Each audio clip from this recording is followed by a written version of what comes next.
Paz do Senhor Jesus, amém? Vamos ficar de pé, vamos agradecer ao Senhor.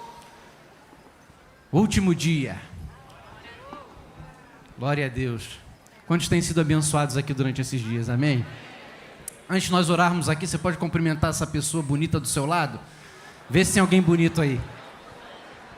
Dá uma paz do Senhor, dá uma boa tarde. Que bom que você veio, que bom que você está aqui.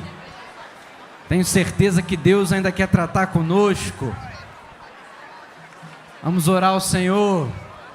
Pastor Gidalte, vem cá.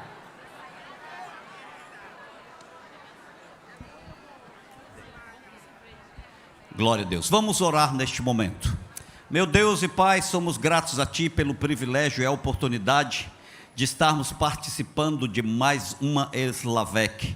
Pedimos a Ti, Senhor, que possamos guardar aquilo que temos aprendido aqui e colocar em prática para a honra e glória do Teu nome e para que o Teu reino seja engrandecido. Eu peço a Ti, abençoa o louvor esta noite, abençoa os preletores também esta noite, que possamos receber, Senhor, neste último dia, a unção, a porção, a sabedoria. E em cima de tudo, Senhor, que possamos não apenas ouvir, aprender, mas colocar em prática. Abençoa cada pessoa aqui e dá-nos um fim de ano abençoadíssimo, em nome de Jesus. Todos digam. Glória a Deus, uma boa tarde na paz do Senhor Jesus Cristo. O ambiente está preparado, quantos estão felizes? E se você veio preparado para adorar a Deus sem reservas, aqui é o lugar para você adorar e celebrar.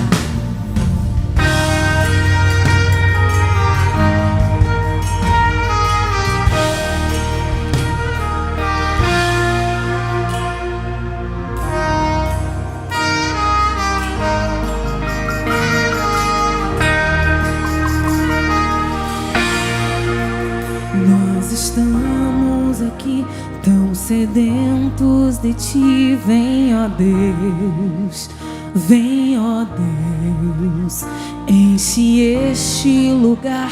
Meu desejo é sentir Teu poder, Teu poder.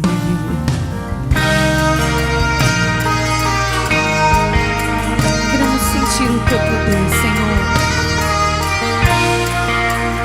Nós estamos aqui tão sedentos de Ti, vem, ó Deus, vem, ó Deus, enche este lugar. Meu desejo é sentir Teu poder, Teu poder. Então vem me incendiar, meu coração é o Teu altar. Quero ouvir o som do céu, Tua glória contemplar. Então vem me incendiar, meu coração é o Teu altar. Quero ouvir o som do céu, Tua glória contemplar. Nós estamos aqui tão sedentos de Ti, vem, ó Deus, vem, ó Deus, enche este lugar. Meu desejo é sentir Teu poder.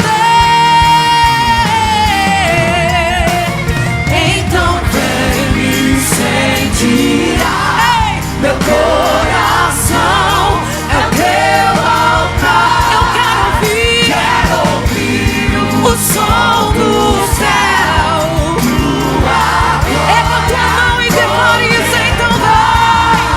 Então vem me incendiar o meu coração.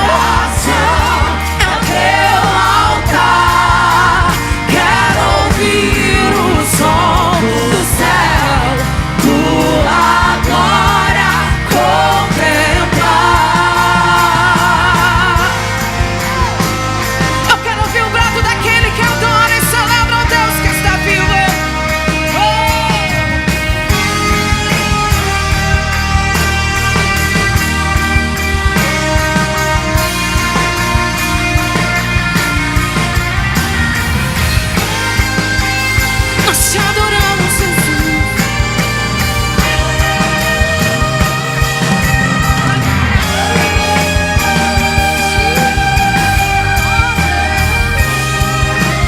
Então declara: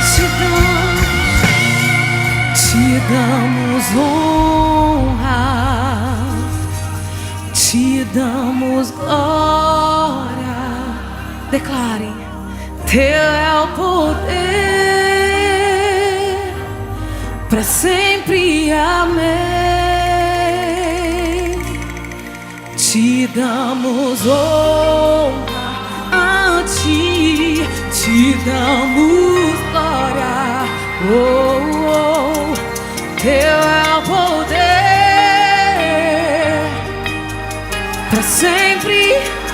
Expresse isso a Ele. Te damos honra, porque Ele merece. Te damos glória. Ele merece tudo que você tem para oferecer. Teu é o poder, a Ele toda glória e poder, para sempre, amém. Te damos honra a ti, Jesus. Te damos glória.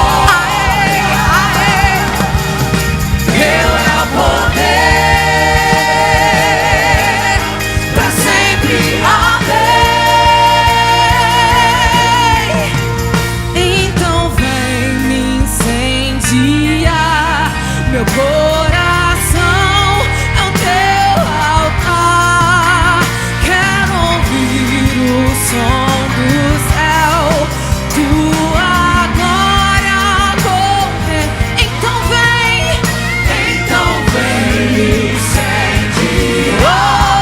Meu coração é o altar. Quero ouvir o som do céu, tua glória contemplar.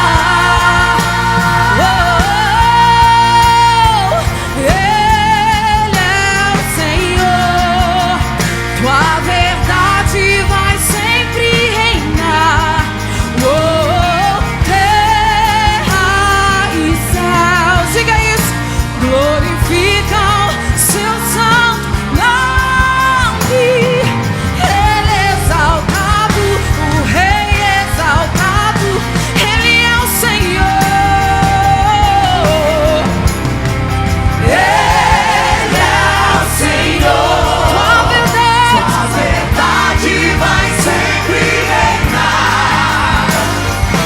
Terra e céus glorificam seu santo nome.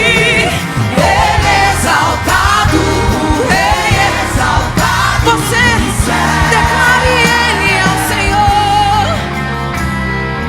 Ele é o Senhor. Sua verdade. Oh, terra e céus glorificam nome. Ele é exaltado, o Rei exaltado nos céus. Só mais uma vez: Ele é o Senhor. Ele é o Senhor. Sua verdade vai sempre reinar. Oh, terra e céu glorificam seu santo nome. Ele é exaltado, o Rei exaltado nos céus.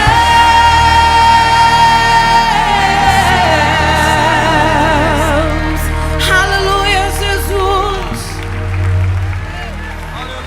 Seja Ele exaltado para sempre. Aleluia. A paz de Cristo para todos. Se assentem, por favor. Glória a Deus. Aleluia. Deixa eu fazer aqui uma pergunta que pode ser que sim, não é? Algum irmão tenha trazido a sua oferta ok? E queira entregar a sua oferta, ou alguém que queira dar a oferta que não deu ontem, tem alguém aqui? Só para me localizar, levanta a mão aí só para me saber. Então, ó, tem irmãos lá, eu estou vendo gente aí, vê quem precisa, recolhe o envelope ou, certo? Ou dê o envelope. Tem irmãos, ó, eu estou vendo gente aí em cima na galeria, só para me localizar, ok? Tem obreiros aí, rapidinho. Verifica, porque alguns irmãos, né, colocaram ontem, escreveram, mas estão trazendo a oferta. Levanta a mão aí que tem um obreiro passando aí, porque não dá para localizar, a igreja é grande, todo mundo. Ó, tem irmãos lá, ó, lá. É só quando você vê o obreiro chegando perto aí, levante a sua mão para ele poder saber quem é você. Aí, por favor. Isso. Que Deus abençoe, que Deus multiplique você, a sua vida. Glória a Deus. Estamos chegando no final da nossa jornada, tremendamente abençoados, não é verdade?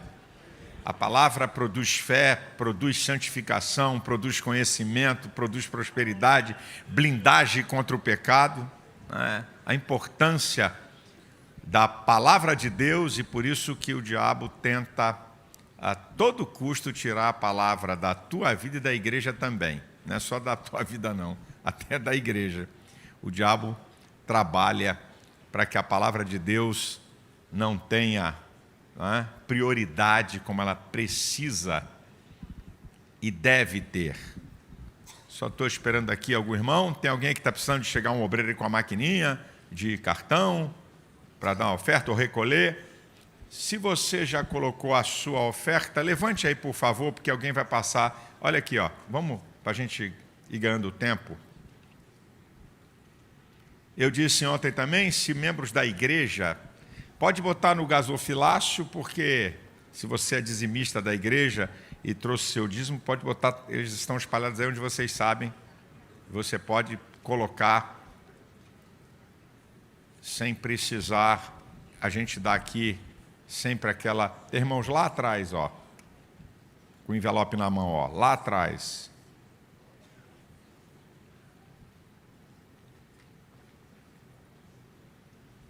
Glória a Deus. Vamos terminar aqui. Depois, no segundo que chega a gente, né, do trabalho, eu pergunto de novo. Ok? Tem gente aí para entregar a oferta, em cima ou embaixo. Levante aí que vai chegar um obreiro aí perto de você. Tem gente? Ok? Eu vou convidar aqui a Raquel Melo. Chega aqui, Raquel, que vai louvar ao Senhor, e nós vamos ouvir logo após o pastor Cote, que vai ser instrumento de Deus para a nossa vida.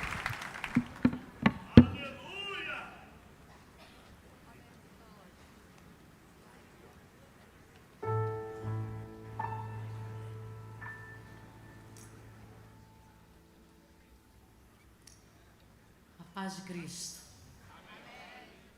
Antes de eu adorar a Deus, eu preciso dizer algo. Pastor Silas, eu queria agradecer, diante de todos, a oportunidade de estar aqui nesse evento, e em quase todos eles. E passa um filme na minha cabeça, porque eu vi o pastor Silas pregando pela primeira vez em 91. De 91 a 95, eu fazia parte da igreja, a igreja Nazareno Central, lá em Campinas.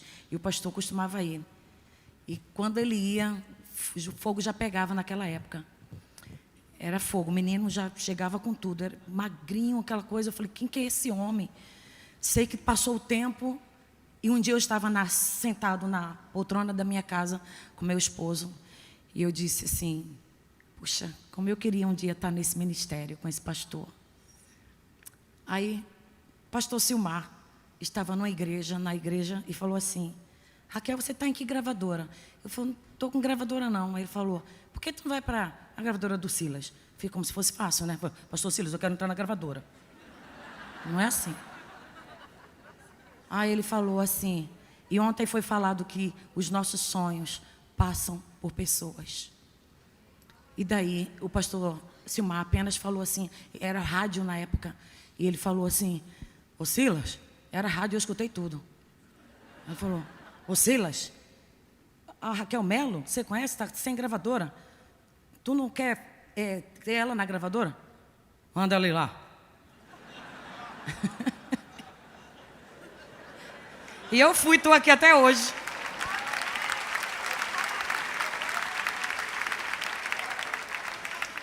É uma gratidão imensa. E eu quero dizer, pastor Silas, eu estou aqui representando muitas pessoas que talvez não tenham acesso de chegar ao Senhor, porque nem sempre as pessoas, eu vou nas igrejas, as pessoas pensam que eu sou vizinha dele. Eu recebo.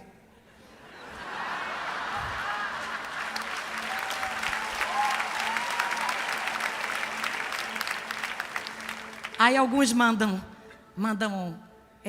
geleia. Eu como tudo, porque eu... Geleia. Já veio um monte de coisa, pastor. Aquele negocinho de... Não tem nada não, né? Porque as pessoas, porque a gente mora todo mundo, pensa que todo mundo se conhece aqui. Eu falei, ó... E eles falam, fala para o pastor Silas que a gente está orando por ele. Fala para o pastor Silas que a gente ama ele. Então aqui eu estou representando essas pessoas. Dizendo assim... Muito obrigada, Senhor. E eu queria que o pastor Silas soubesse que ele não está sozinho. Tem um povo grande que ama o Senhor. Que torce com o Senhor. Que está nessa guerra com o Senhor. Ah, estamos. E somos nele mais do que vitoriosos, né? E ele é fiel. E vou cantar mesmo essa, tá?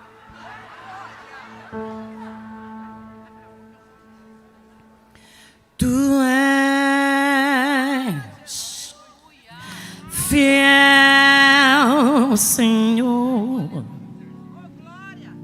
meu Pai celeste,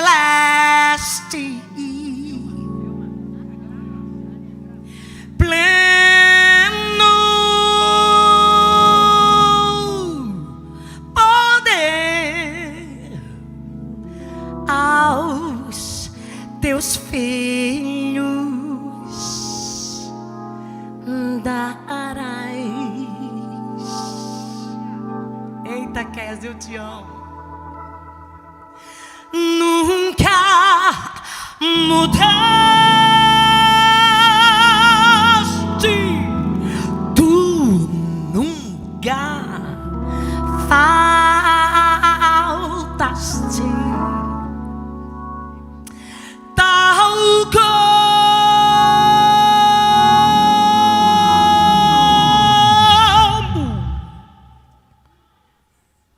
gostei. Eras tu sempre serás.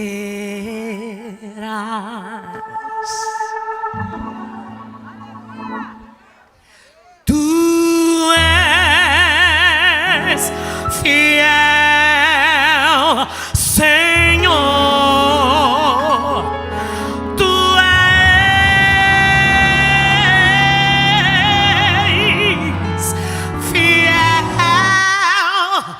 Senhor, um dia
atenção. Vem aqui, Robson.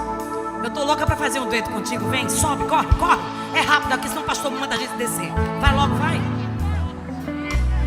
Pleno perdão tu dás, paz e segurança.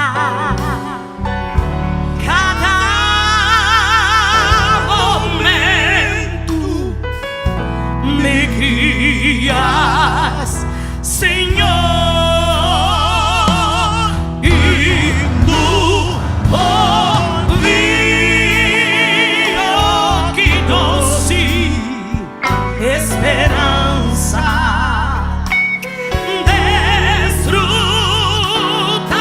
desfrutarei do teu grande favor. Tu és fiel, vai.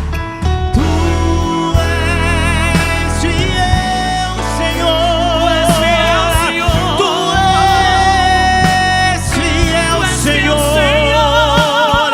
Dia por dia, com bênção sem fim. Tua descer me sustenta e me guarda. Tu és fiel,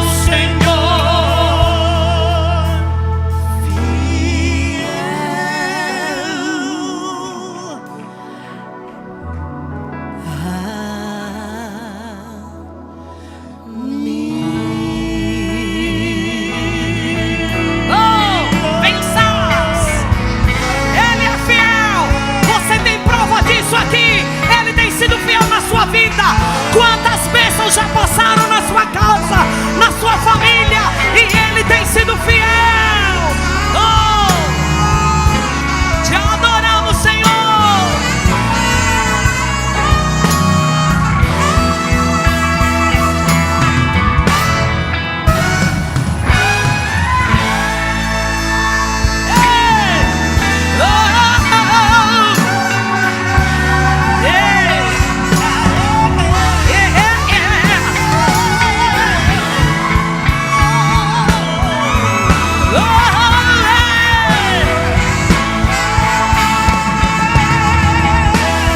Tu és fiel, Senhor. Tu és fiel, Senhor. Dia por dia, com bênção sem fim. Tua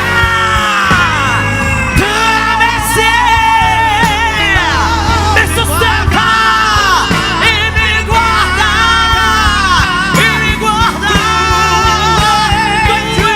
fiel, Senhor. Tu és fiel, Senhor. Tu és fiel.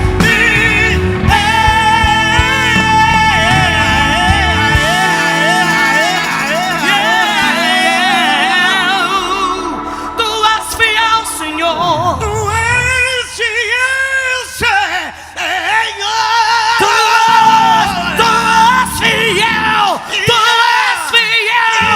Tu és fiel. Tu és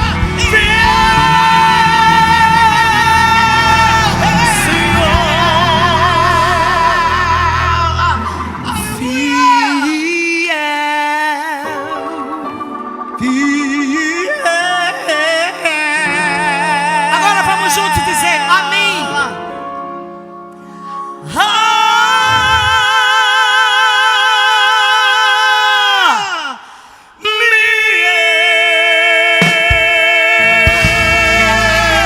Ele é fiel.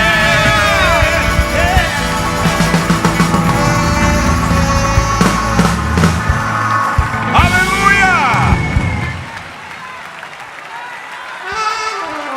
Aleluia!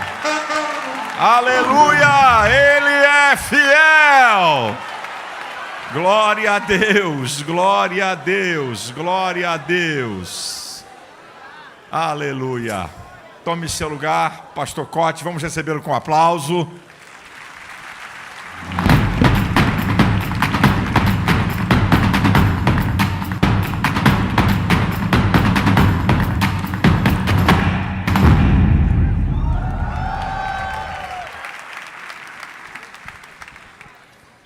Glória a Deus. Pai, muito obrigado pela sua presença aqui. Obrigado porque, de fato, as suas misericórdias são a causa de não sermos consumidos. Grande é a sua fidelidade. Mesmo quando tantas vezes somos infiéis, todavia o Senhor permanece fiel. Não pode negar a si mesmo. Obrigado porque o Senhor é aquele que nos tem perdoado, que tem purificado os nossos corações. Senhor, e nessa tarde, noite, nós abrimos o nosso espírito para receber a sua vontade. Venha o teu reino, seja feita a sua vontade. Senhor, e como ministro do Evangelho, eu quero abençoar cada vida, cada casamento, cada família, cada ministério que está representado aqui. Abençoamos essa cidade e abençoamos a nossa nação. E juntos nós concordamos com um derramamento copioso do seu Espírito sobre toda a carne. Venha salvação sobre essa nação e que dessa terra brote a justiça. No nome de Jesus. Amém. Pela manhã eu estava conversando com o Gidalt, pastor Estevão, e ali o tema da minha pregação mudou. Bom, qualquer coisa é culpa deles. É interessante porque Deus, Ele personaliza nações, Ele personaliza cidades. Muitas vezes Deus fala com uma nação como se Ele estivesse falando com uma pessoa. Assim diz o Senhor para Israel, para Moabe, para Edom, como Ele também personaliza cidades. E o princípio de profetizar é muito importante porque você dá materialidade para a palavra. O Verbo se fez carne, habitou entre nós, vimos a sua glória, como a glória do unigênito do Pai, cheio de graça e verdade. Isso é da materialidade. Então, pela palavra, nós chamamos à existência as coisas que não existem. E, final do ano passado, estava orando em relação a esse ano, orando pelo Brasil, muito peso no coração. E Deus me deu duas palavras, uma é essa aqui, que eu gostaria de dividir com você. Mas eu quero falar ao espírito do Brasil. Lógico, eu e você somos brasileiros, isso nos inclui. Se você puder, abra sua Bíblia em Abacuque, no capítulo 1. Em Abacuque 3:2 tem aquele versículo muito conhecido, quando a Bíblia fala assim: aviva a tua obra, ó Senhor, no decorrer dos anos, e no decurso dos anos faze-a conhecida, na tua ira lembra-te da misericórdia. Quando a gente olha para esse versículo, você tem uma grande dica para discernir a natureza do avivamento que Abacuque está dizendo. Ele fala assim: na sua ira, lembra-te da misericórdia. Mas o versículo que eu quero falar com você, Abacuque 1:5, muito conhecido. Vede entre as nações e olhai, maravilhai-vos, admirai-vos, porque realizo em vossos dias uma obra que vós não crereis quando vos for contada. Quantos podem dar um grande aleluia para isso? Bom, eu espero que você esteja bem certo do contexto desse texto. Mas é interessante, porque quando a gente lê isso, a princípio, realmente é algo tremendo, é algo muito poderoso. Deus está falando de uma obra que vai impactar nações, e ele fala assim: maravilhai-vos, admirai-vos, e ele chega a dizer que essa obra seria assim algo tão fantástico, tão improvável, tão impossível teoricamente de acontecer, que seria inacreditável. Imagina Deus fazer algo que as pessoas não têm capacidade de acreditar. É um negócio um pouco estranho aqui. Seria algo tão difícil de acreditar que, inclusive, Deus ordenou que Abacuque fizesse um outdoor. Abacuque, vai lá, faz um outdoor para aquele que passar correndo possa ler, não é? E vai acontecer isso, mesmo se tardar, espera, porque vai acontecer. É uma obra incrível, unbelievable.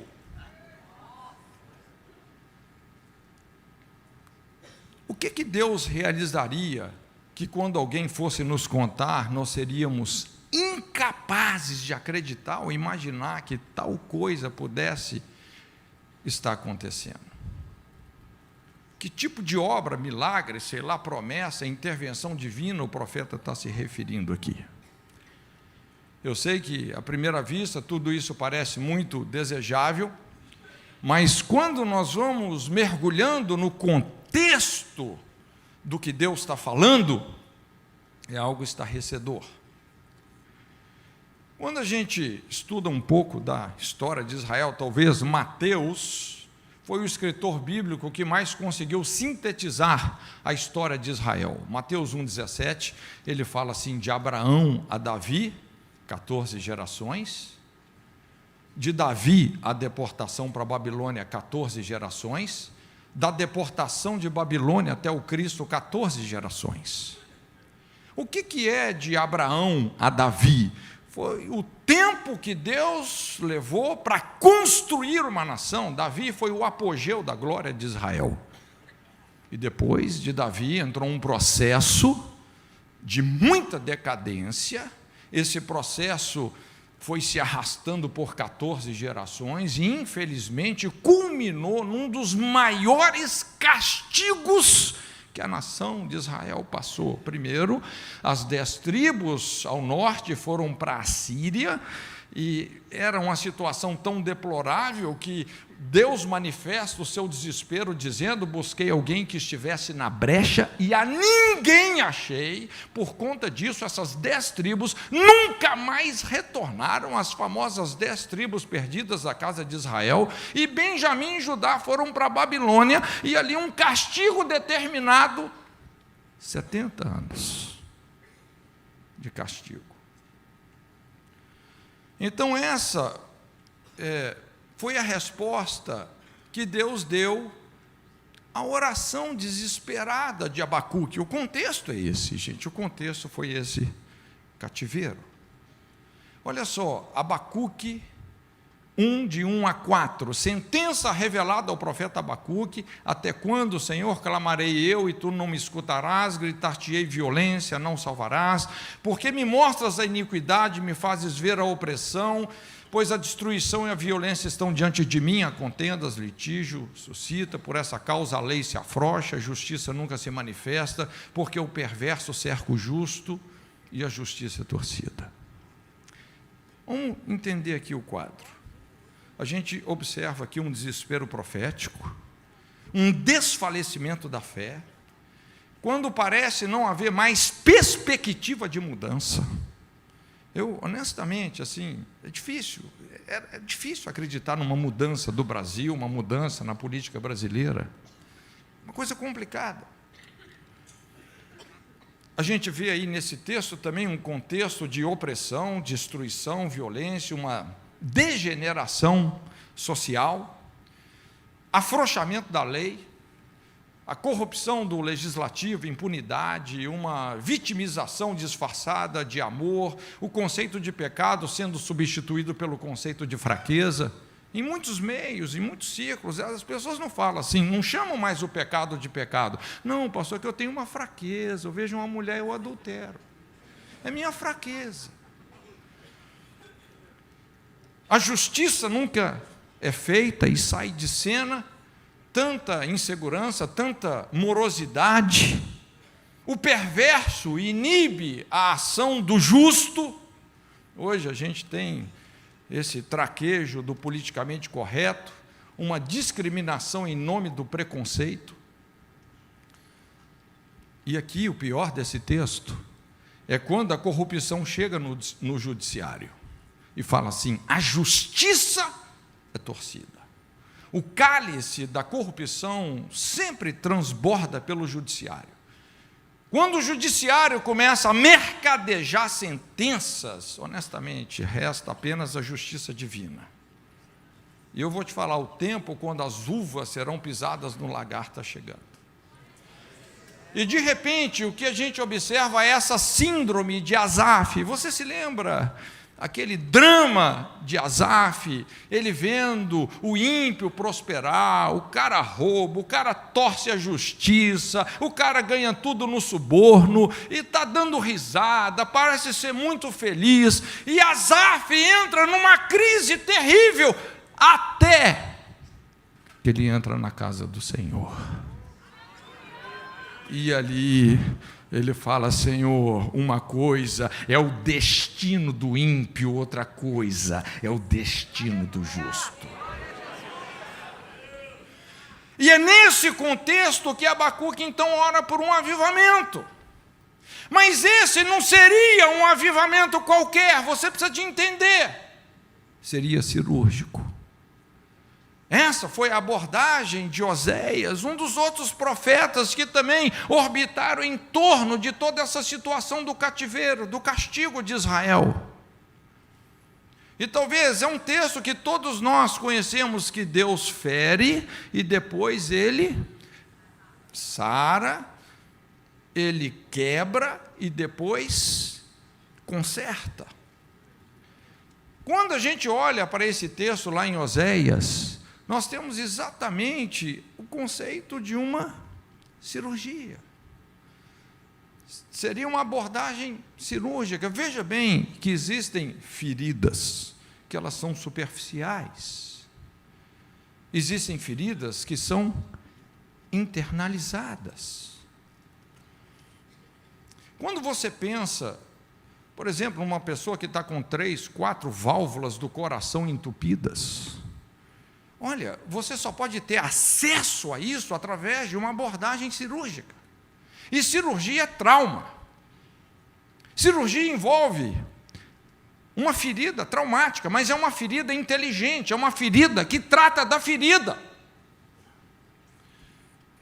E esse avivamento, na verdade, de que ele está falando, envolveria, sim, um processo traumático, cirúrgico. Porque Jerusalém seria sitiada, cercada, iria cair. Foram 9 meses de cerco, onde a fome quase que destruiu a população da cidade, e depois eles foram levados para o cativeiro. Veja bem, eu não sei se você consegue perceber isso, mas existe uma diferença entre avivamento e reforma. São coisas diferentes. Avivamento está muito associado a uma visitação de Deus, ao derramar da sua presença, a manifestação de dons, curas, trazendo salvação para muita gente. Eu já vi lugares que passaram por avivamentos tremendos, avivamentos que duraram 1, 2, 3, 5 anos. Eu tenho passado por focos assim de avivamento, mas de repente aquele avivamento vai embora, e tudo continua do mesmo jeito. Reforma é diferente, mexe com a cultura, mexe com os valores, com os alicerces destruídos. É o que o salmista fala em capítulo 11, verso 3, destruídos os fundamentos, o que poderá fazer o justo? O que eu quero dizer é que esse avivamento é um avivamento de reforma. Não é só uma transformação do país. Transformar é mudar a forma, mas é uma transfundação, é uma mudança de fundamentos, de alicerces, de valores, de cultura. É totalmente diferente. É interessante quando você estuda um pouco sobre a reforma de Calvino. Calvino, ele tinha um princípio que norteou a reforma. E ele falava assim: os céus estão nos assistindo. Não é só nas 2 horas que você está no culto. Inclusive, ele concebeu, ele inventou o conceito do segundo. Ele falou: cada segundo conta, porque os céus estão nos assistindo.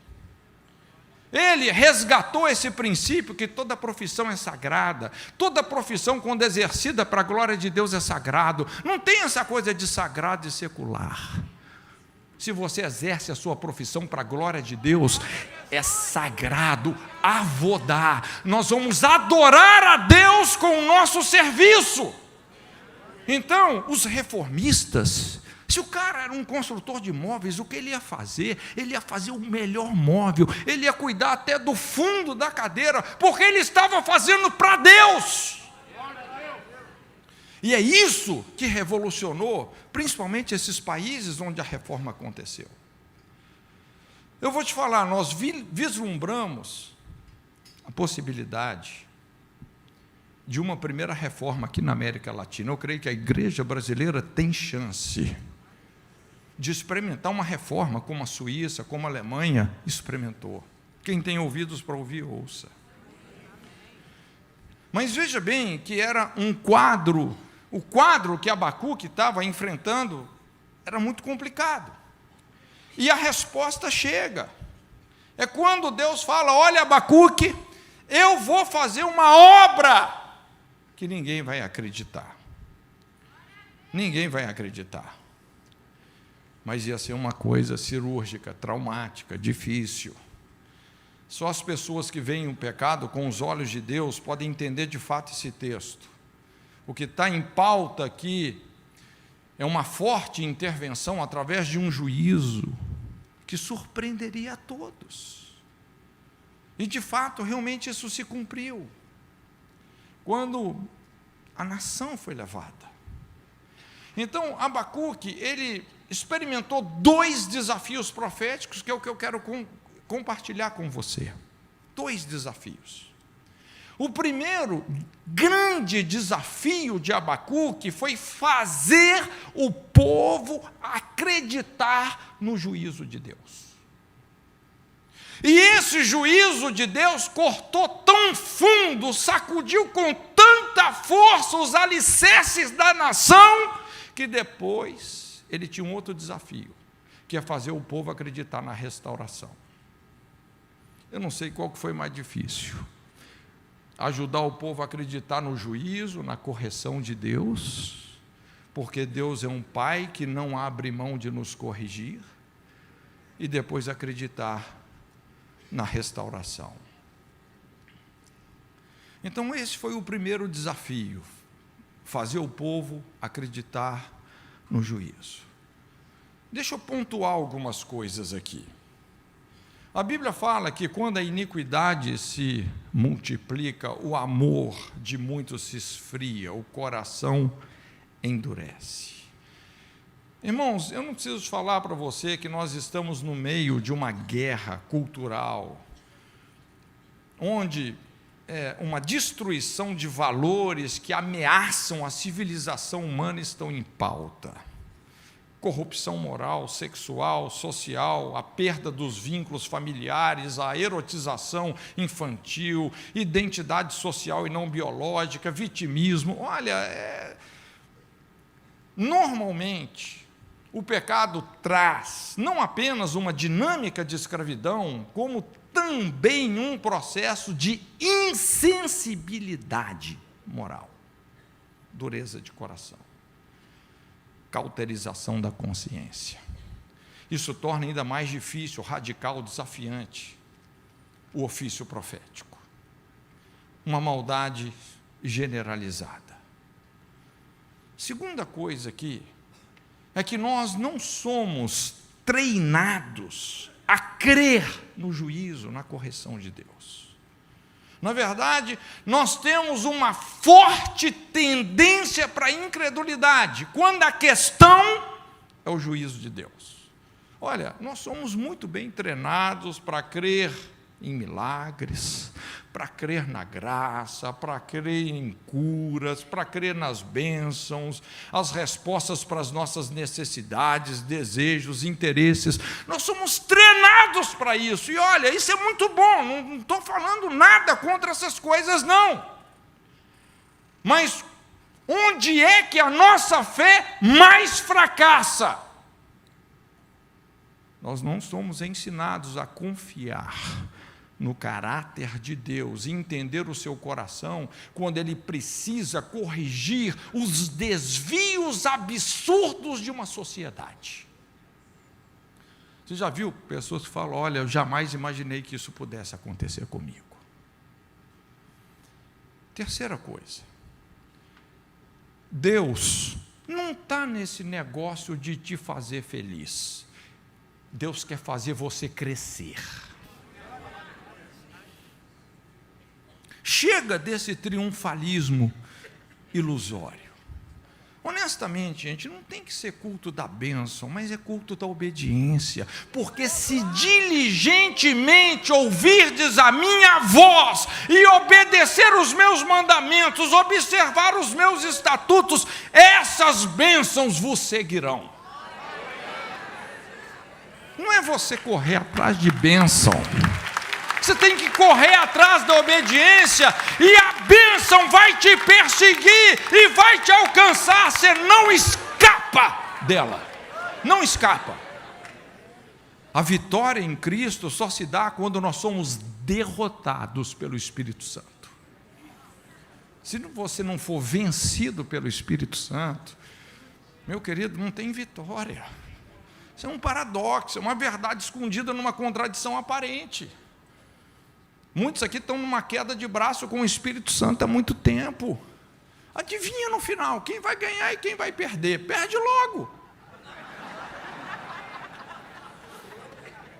Há muito tempo, Deus estava chamando o povo por uma purificação. Essas 14 gerações, quando a Bíblia fala de Davi, a deportação para a Babilônia, quantas vezes os profetas estavam lá madrugando, falando, denunciando os pecados, denunciando a maldade. E o povo o quê? Ensurdecido, obstinado. A classe religiosa, política, estava segura em si mesma, que qualquer profecia nesse sentido seria absurda. Desprezaram os verdadeiros profetas. Mas de repente, o que eles menos esperavam aconteceu. Um mal que veio do norte, Nabucodonosor e seus exércitos. Quinta coisa, o avivamento sempre brota de um processo genuíno de restauração. Não existe restauração sem correção. Deixa eu te falar um negócio. Milagres é uma benção, mas milagres não transformam o nosso caráter. O juízo de Deus, sim. Porque juízo é correção. É Deus corrigindo os nossos caminhos, nossas motivações. O juízo sempre começa pela casa de Deus. É um princípio de ação do reino moral. No primeiro capítulo de Abacuque, Israel é julgado. No segundo capítulo, Babilônia é julgada. Tem os 5 ais para os caldeus. No terceiro capítulo, as nações são julgadas. Começou por Israel, atingiu o mundo todo. Depois de Deus usar a Babilônia para julgar Israel, ela também foi julgada. E é interessante, porque antes desses avivamentos, que inclusive alcançaram uma magnitude mundial, avivamentos causados pelos testemunhos de Mesaque, Sadraque, Abdinego, lá na fornalha, as 3 barras de ouro colocadas no cadinho de Deus, você se lembra? Também o avivamento causado pelo testemunho de Daniel, revelando o sonho de Nabucodonosor, decifrando a mensagem de Belsazar, depois na cova dos leões. Foi em meio a esses julgamentos que Israel experimentou, em meio a esses avivamentos que Israel experimentou o maior julgamento da sua história, quando eles foram levados para o exílio. É sempre num contexto de correção, de juízo, de purificação, que Deus é glorificado.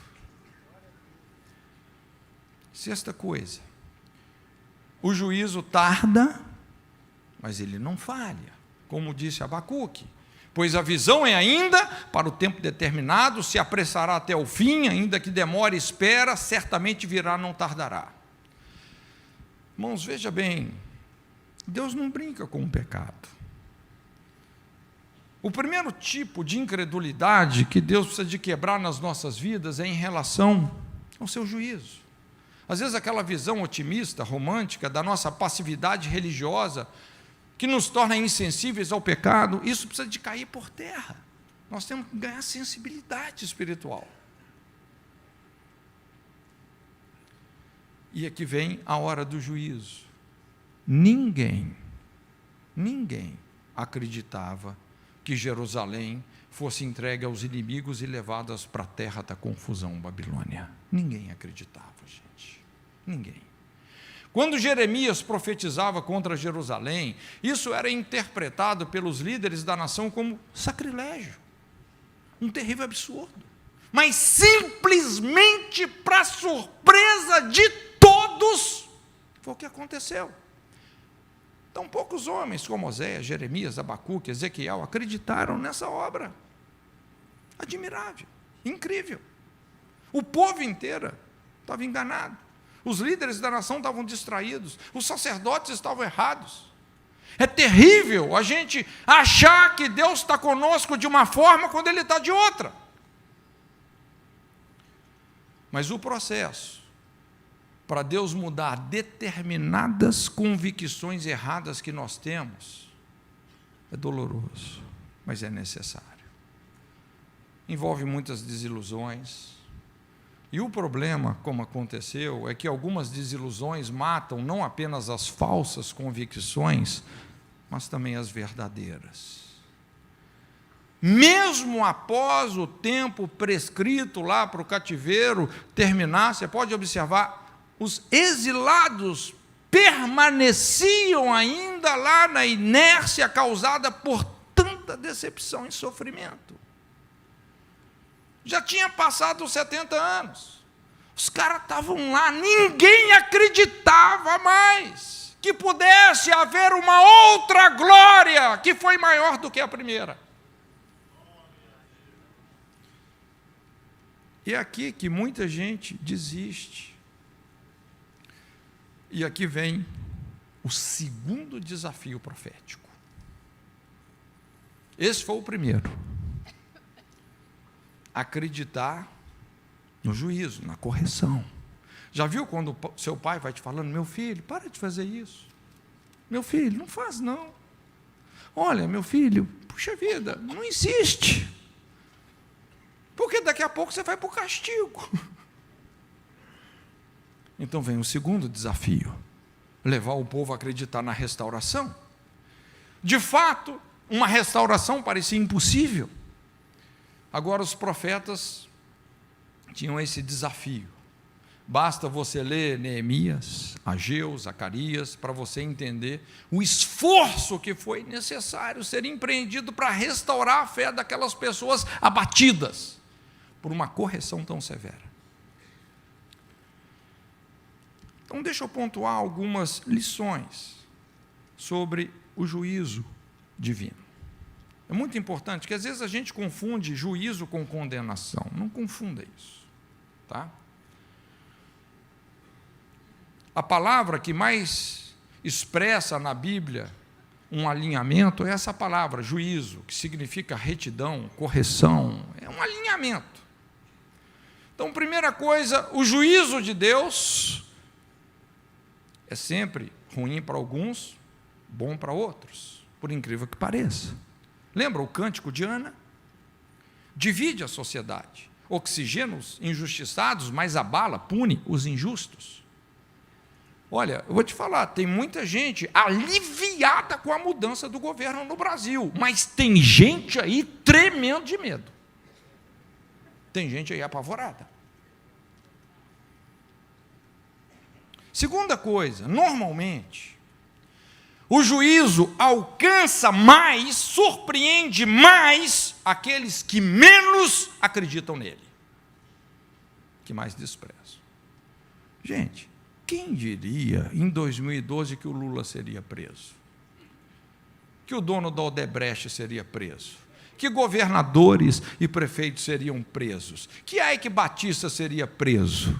Quem diria isso? Honestamente, não é inacreditável. Esses caras acreditavam? Ou eles se sentiam donos?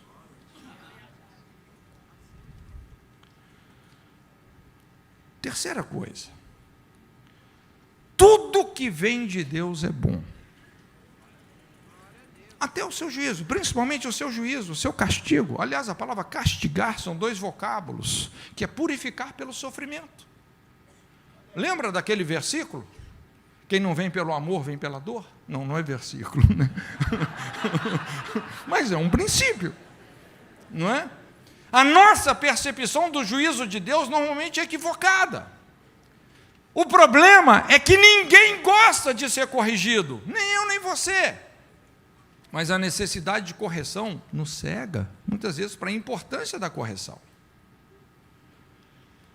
Quarta coisa, que Deus sempre tem um plano de resgate que é elaborado antes de sermos entregues para o cativeiro. É muito incrível, quando você vai lá em Ezequiel, no capítulo 40, veja bem, antes da destruição do templo de Salomão, em Ezequiel 40, Deus já havia dado a planta do novo templo a ser restaurada. Crises geram mudanças, renovação, alinhamento, correção de rota. Deus sempre tem um plano para aqueles que saem do plano. Deus não desiste da gente. O objetivo final do juízo não é destruir, mas é reconstruir de acordo com o propósito original. Por isso que todo juízo é um investimento de Deus, numa perspectiva de eternidade. É sempre, todo juízo é sempre uma profecia de restauração. Deixa eu te falar, olha, depois que Deus julga alguém, o próximo passo é que Deus vai usar esse alguém, se essa pessoa entendeu. A identidade, a consciência, o propósito ganham clareza, profundidade, e aí nós podemos edificar no alicerce adequado. Entendemos melhor quem somos em Deus, onde nós devemos chegar. Agora, lógico, reconstruir é mais difícil do que construir, mas a reconstrução sempre traz o quê? Um aperfeiçoamento. O que você reconstrói normalmente fica melhor. A experiência é a mestra da sabedoria. A glória da segunda casa sempre é maior que a glória da primeira. Tudo que você aprendeu com a destruição será usado onde? Na reconstrução. E uma última coisa sobre o juízo, é que existe um lugar de proteção para o justo, em meio ao juízo. O justo viverá pela fé. Você lembra que ontem nós falamos, 1000 cairão ao teu lado, 10.000 à tua direita, mas existe um lugar onde o justo é protegido, não é abalado. Existe um lugar. São aqueles que se submetem ao tratamento de Deus com fidelidade, homens como Daniel, Neemias, Ezequiel, Sadraque, Mesaque, Abidnego, tantos outros, que mesmo no cativeiro mantiveram a sua fidelidade. Prevaleceram sobre as condições mais desfavoráveis, entenderam a justiça divina, intercederam pelas culpas da nação, as iniquidades dos pais, se compadeceram daquela geração, fizeram toda a diferença. E desta restauração alicerçada no juízo de Deus, brota a adoração. Uma perspectiva sólida da grandeza de Deus. O cântico de Abacuque. Esse é o espírito de um verdadeiro adorador. Ainda que a figueira não floresça, nem haja fruto nas vides, ainda que produto oliveira minta, os campos não produzam mantimento, o rebanho seja exterminado da malhada, nos currais não haja gado, todavia me alegrarei no Senhor, exultarei no Deus da minha salvação, Ele fará os meus pés como das corças, me fará andar nas alturas. Gente, isso é adoração. Isso é adoração. É quando está tudo indo de mal a pior, aparentemente, mas você está em lugares elevados, você está em lugares altos.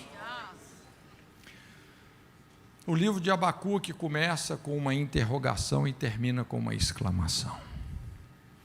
Irmãos, eu creio, assim, eu não tenho sombra de dúvidas, nós estamos debaixo de uma intervenção muito sobrenatural de Deus nessa nação. Muito sobrenatural. E o que Deus está fazendo não é por causa do presidente ou de outras pessoas, gente, é a igreja. O clamor dessa igreja tem chegado nos céus. O clamor do pobre, do explorado. Entende? Porque toda essa política assistencialismo eleitoreiro, entende uma coisa, esse assistencialismo, isso não fortalece o pobre, isso fortalece a pobreza, isso vicia o pobre na miséria, entende? Se você, de fato, assim, na Jocum, a gente lida muito com isso, a diferença entre assistencialismo e desenvolvimento comunitário são coisas totalmente diferentes. Assistencialismo é questões emergenciais. Aconteceu um vulcão, um furacão, um maremoto, você vai lá, você leva ajuda, você socorre, mas é curto prazo. O assistencialismo, quando começa a demorar, se vicia a pessoa na miséria, transforma ela num pedinte. Não fortalece o pobre, fortalece a pobreza. Gente, e como é fácil você explorar a pobreza para ganhar uma eleição. Rapaz, esse negócio chegou no céu. Essa maldade chegou no céu. O clamor do pobre chegou no céu. E eu vou te falar, olha, Bolsonaro é um profeta. Sem saber, ele nem sabe disso. Você pode observar que os profetas, eles sentem o que Deus sente. Vida de profeta não é fácil, não. Deus falou para Ezequiel, Ezequiel, vai lá, profetiza, eu vou te falar um negócio, eu vou tirar de você o que seus olhos mais apreciam e você não pode chorar. Aí o Ezequiel vai, vai no templo, ministra, quando ele volta, a esposa tinha morrido. Não chora! Porque eu também estou viúvo. Eu quero dividir a dor do meu coração contra você. O que Deus falou com Oséias? Oséias, vai lá no prostíbulo, pega aquela mulher infiel, prostituta, casa com ela. Fala, Deus, o senhor está doido. Não, vai lá, rapaz. Ninguém vai entender. Pois é, eu sei. Mas eu quero que o povo entenda que sou eu que estou casado com a prostituta. Não é você, sou eu. Isaías, imagina o cara andar 2 anos com as nádegas de fora, Deus me livre. Rapaz, essa facada que o Bolsonaro tomou, Deus está trazendo os intestinos dessa nação para fora.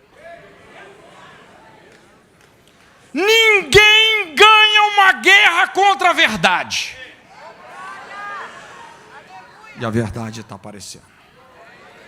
Os intestinos da nação estão sendo colocados para fora.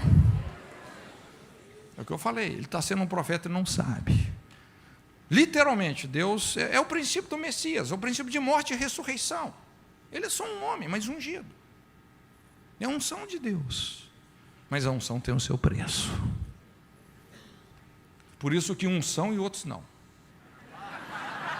Porque tem gente que paga o preço. E tem gente que só quer que você imponha a mão sobre ela para ela receber. Tudo facinho. Mas Deus está fazendo algo.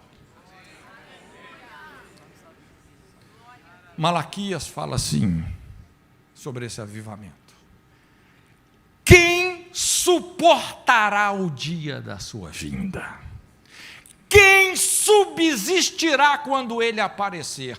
Porque ele será como fogo do ourives, como a potássea dos lavandeiros. Quem suportará? Porque quando Deus vier, ele está vindo, vai ser um mover de purificação. Nós vamos conhecer o zelo da sua santidade. Deus está abalando os fundamentos dessa nação. Prepare-se para uma reforma. Fique em pé.